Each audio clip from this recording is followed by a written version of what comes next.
move the shoulders, because initially she didn't mobilise the shoulders at all. Now she's learned to mobilise them. Once again, she regulates how much she pulls out of her or pulls into whatever.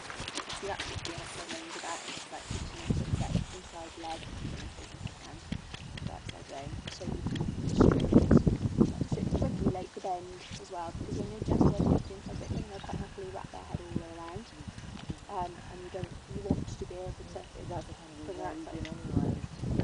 It is, yeah, but that said, initially there was no bend, so we would have encouraged her, and still at this stage we would encourage her to bend a little bit too much, if you like, because we want to keep some flexibility and mobility there.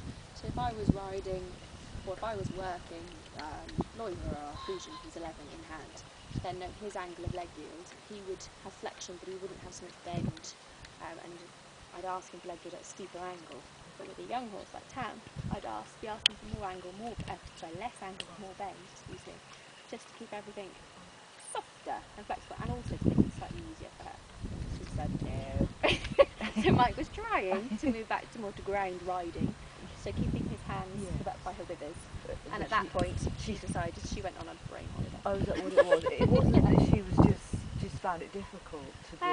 No, she just unfortunately her brain that found it difficult. she just went on a little holiday and had a little. She was watching Minnie, and this is just it. And this is why initially we found it incredibly. No, I think my glasses stopped. So initially, oh no, that's fine. So initially, that's why we found it very difficult to do distance work with her, because unless you're there going, come on, Tam, come on, come on, come on. She won't. Not that she won't. She goes off into her little world a bit. So if you moved away from her now,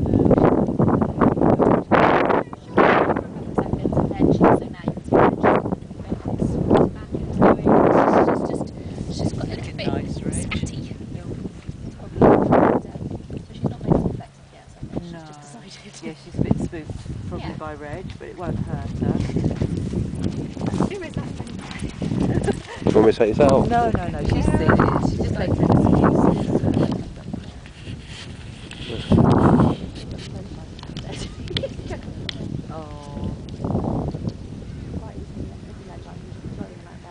yes. This is looking quite nice. She's just starting this week, so it's maybe better. Yeah. I think the extra week will really be useful. If I could afford it, I'd do a couple extra weeks, but I can't. No, hopefully so at the age that she is, I wouldn't be doing an awful lot more with her anyway. Okay.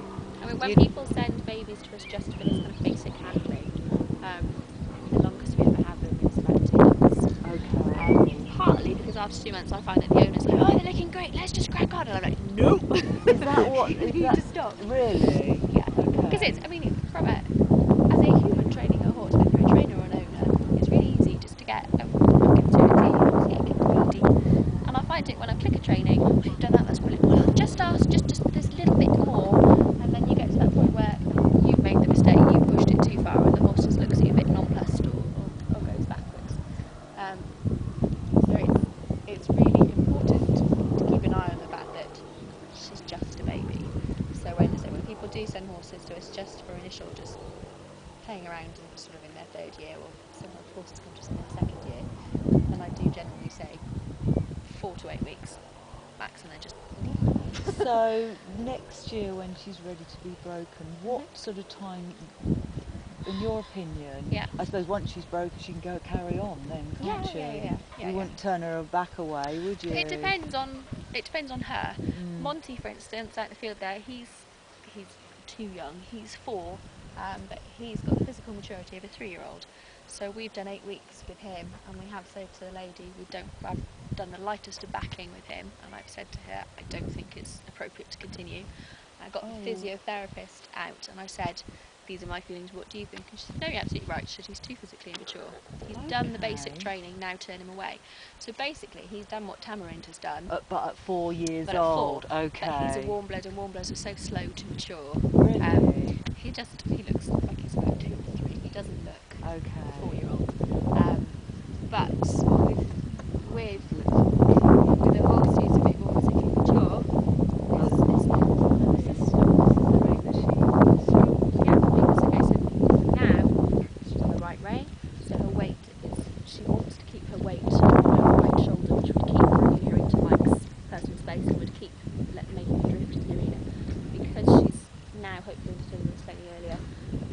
the outside when you're bending. He's able to do that without getting flat nose. Yeah, she lost her balance slightly just as I said it. Okay, so this is what we call ground riding, and is the procedure to long lining. Or to be honest, when we're backing, sometimes we will just ground ride and then just skip on then to just a normal riding. It depends how the horse takes it. I don't like those. Really don't. Stop for a chat. But no, It's taken her a little while just to get warmed up, shall we say? Yes, definitely. And that is mentally more than anything else. And that again is why I think it's really important. We do it with all the young horses anyway. I think it's really important just to walk them around and just let them just have a look around. Almost not chill because, before they do anything. Exactly. Not because there's anything spooky, and she's not spooky with us anyway, but just to settle them mentally before you ask them physically. Because if you've got mental tension, it manifests itself in physical tension. And I don't want to be working a horse who's tight in their body because they can't do what I ask. And this is what we've kind of tried and tested and thinking back there. We've tried with all these. Just walk around and have a little chat and then say to her, right, okay, now let's start. So she's learning all about the rein. Yeah. And she's learning also the leg aids as well, really. She because is. So I don't know if you can Mike see. using his hip. I was just about to say, I don't know if you can see, but when we're doing this, because we can't put our hands. No, you've got both hands. Use a soft bit of your hip. Yeah, I thought that's what he was doing. So then if you think, when she's doing ring work, that would be your calf anyway. Yeah. So it's the same sort of aid. The only thing we obviously can't is control with the outside leg. is you haven't got an outside leg. Yeah. Sometimes, if a horse needs it, or actually more so when we're doing advanced national work in hand with an older horse, we'll use a whip on the outside as our outside leg. But generally it's not a problem because you'll use your hip on one side then the other. So she's felt the leg on both sides. So it's not generally trot. So now, can't possibly.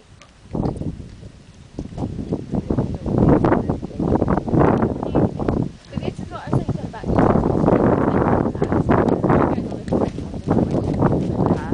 then everything just stops and the brain stops, the body stops. So had she been a little bit more within before I could ask, then she should have gone. But again, she's just learning leg aids at the moment. And that's the thing, so it's all still very early. Is she a bit stiff on that inside hind, or is that just cobby? No, she is. Going back to her slight asymmetry that she has. Yeah. She likes to load the right hind, which at the moment is inside the flex. Yes. Typical of Tamarind's normal posture, her right hind is the leg she loads with. Right. So if she's out playing in the field or whatever, or if she's never done any straightening work like this, then she always has, to this point in her life, she's always used her right leg as like her crutch.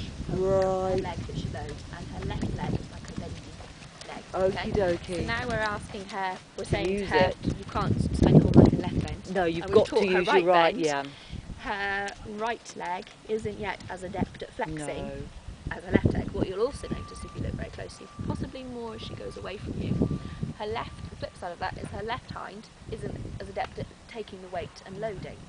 So as she well, you sit a little bit in a circle, as she goes away from you, if you watch when the left hind's on the outside, she'll take it slightly wide. She'll also be more prone to spin her bottom out on the right rein, because your right leg wants to drive and wants to push the left leg out the way, and the left leg doesn't stand as, be the crutch or the anchor and say, no, I'm here. But again, that's why you do the in-hand work, to make them supple. Flexible. As you can see, she's using that leg on this rein much easier, isn't she? Because to her, this is easy. It's easier for her. So I always used to get being sort of quite purist and classical, and I was saying, oh, they've got to be equally flexible on both sides. And yes, it's important, but the thing I'm often reminded of is, if you asked me to draw a circle with my right hand, draw your 90 right circle. If you asked me to draw